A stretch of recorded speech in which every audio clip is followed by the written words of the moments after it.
नमस्कार बंधु আমি প্রীতম তো আপনারা দেখছেন PM70 ব্লগ। আমি হাওড়া জেলার অন্তর্গত ছোট্ট গ্রামে বাস করি। তো বেশি না কথা বাড়িয়ে আজকে আমি পৌঁছে গেছি নিকটবর্তী এরিয়ার দেনাচক গ্রামে। এখানে হচ্ছে গোবর্ধনধারীর প্রভুর ভোগের একটা বড় আয়োজন রাখা হয়েছে, প্লাস রথযাত্রা আছে। আর এখানে একটা আজকে মূর্তির উদ্বোধন সূচি রয়েছে, সেটা হচ্ছে মাননীয় শুভেন্দু অধিকারী মহাশয় উদ্বোধন করতে আসছে। সেটা তোমাদেরকে পুরোপুরি ভিডিওটা দেখাবো, চলো দেখতে থাকো ভিডিওটা।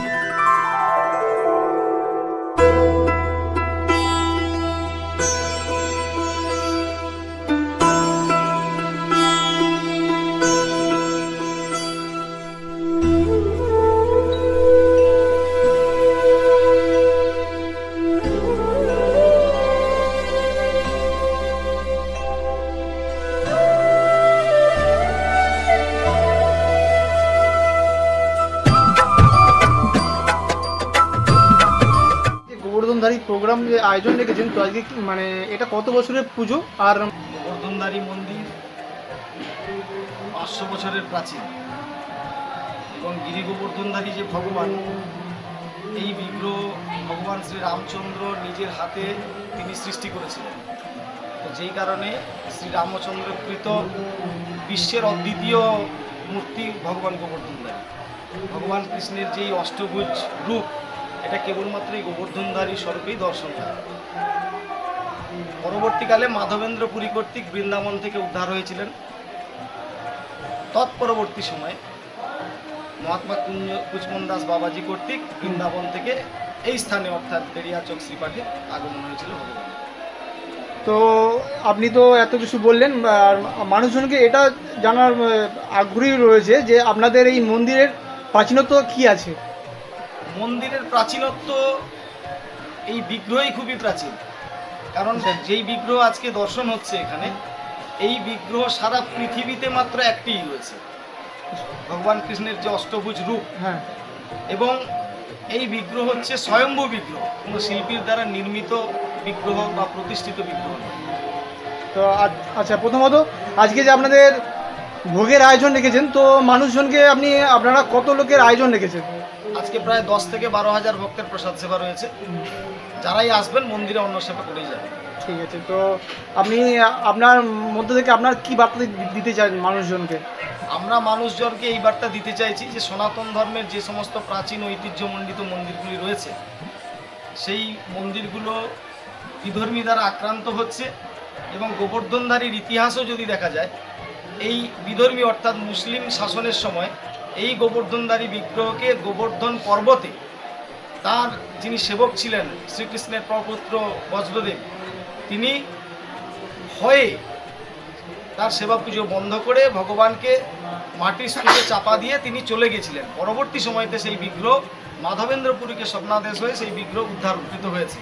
তো আমরা বার্তা এটাই দিতে চাই যে সনাতন ধর্মের ওপরে যে আঘাতগুলো মুঘল শাসনের সময় থেকে অদ্যাবধি এখনও আসছে, সেগুলোর প্রতি সনাতন ধর্মের মানুষরা একত্রিত হোক, তাদের ধর্মস্থান, তাদের পীঠস্থান এবং তাদের সংস্কৃতি বাঁচাবার জন্যে তাদের একতার প্রয়োজন, যেই বাণী শ্রী চৈতন্য মহাপ্রভু দিয়ে গেছিলেন সংঘ শক্তি কলঙ্ক।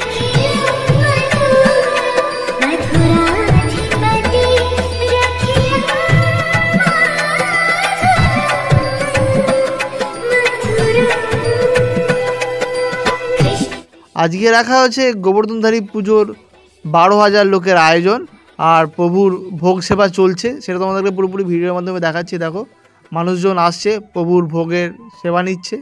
আর এদিকেও একটা জায়গা বসেছে, আরও মাঠে অনেক বড় একটা জায়গায় বসানো হয়েছে, সেটাও তোমাদের সামনে দেখাবো।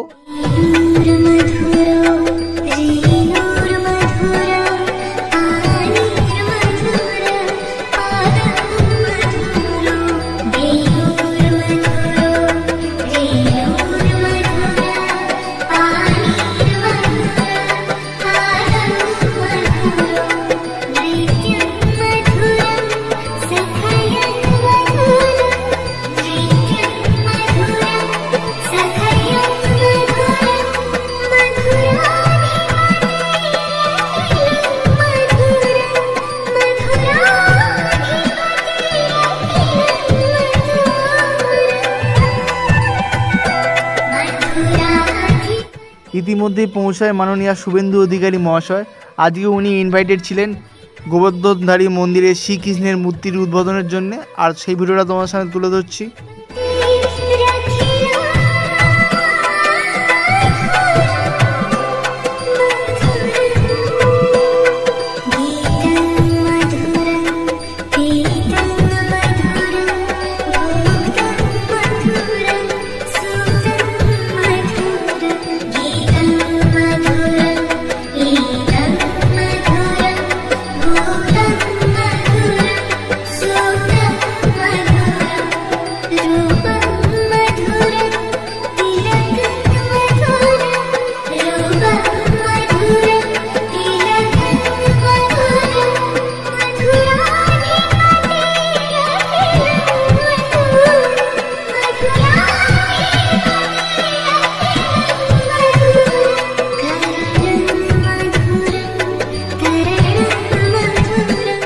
উদ্বোধন সূচি শেষ হওয়ার পরে আমি পৌঁছে গেছি রন্ধনশালায়। কেন এখানে হচ্ছে গোবর্ধনধারী প্রভুর ভোগের যে একটা এত বড় আয়োজন সেটা তোমাদের সামনে তুলে ধরছি। আর এখানে যে কী কী রান্নাবান্নার আয়োজন রাখা হয়েছে সেটাও তোমাদেরকে দেখাচ্ছি।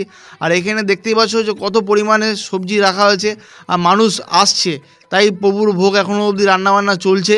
আর কাল রাতটা থেকে নাকি শুনছি এইখানে 12টা উনুনে জোর কদমে রান্নাবান্না চলছে, এখনও অবধি রান্নাবান্না চলছে।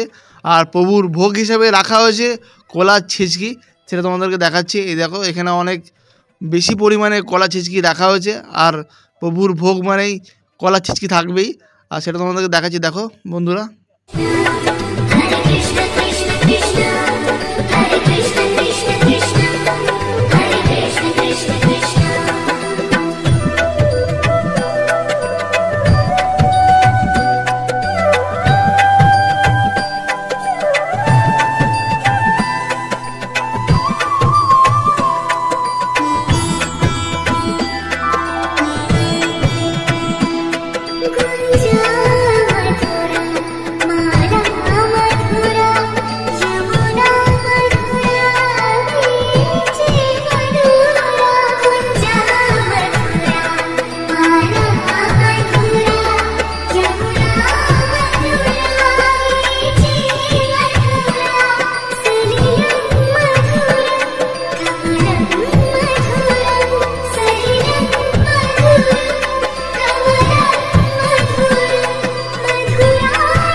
এখন বেজে গেছে বিকেল 4টে, আর এক্ষুনি চালু হবে গোবর্ধনধারী প্রভুর হচ্ছে রথযাত্রা। সেই ভিডিওটা তোমার সামনে তুলে ধরছি। আর ভিডিওটা কেমন লাগছে অবশ্যই কমেন্টে জানিও। আর কেউ যদি আমার ইউটিউব চ্যানেলে নতুন হয়ে থাকো অবশ্যই ইউটিউব চ্যানেলটাকে সাবস্ক্রাইব করে নেবে। আর কেউ যদি ফেসবুক থেকে দেখে থাকো অবশ্যই ফেসবুক পেজটাকে ফলো করে নিও। চলো রথযাত্রাটা তোমাদেরকে পুরোপুরি তুলে ধরি।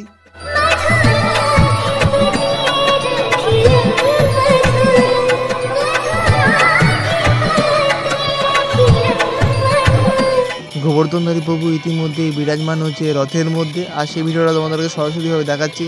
আর কে কোথা থেকে দেখছো অবশ্যই কমেন্টে জানিও। আর আমার পেজে কেউ যদি নতুন হয়ে থাকো অবশ্যই পেজটাকে ফলো করে নিও। আর কেউ যদি ইউটিউব চ্যানেলে নতুন হয়ে থাকো অবশ্যই ইউটিউবটাকে সাবস্ক্রাইব করে নিও পরবর্তী ব্লগ ভিডিওতে দেখার জন্য। চলো আজকের মতো এইটুকুনি, পরবর্তী ভিডিওতে দেখা হচ্ছে।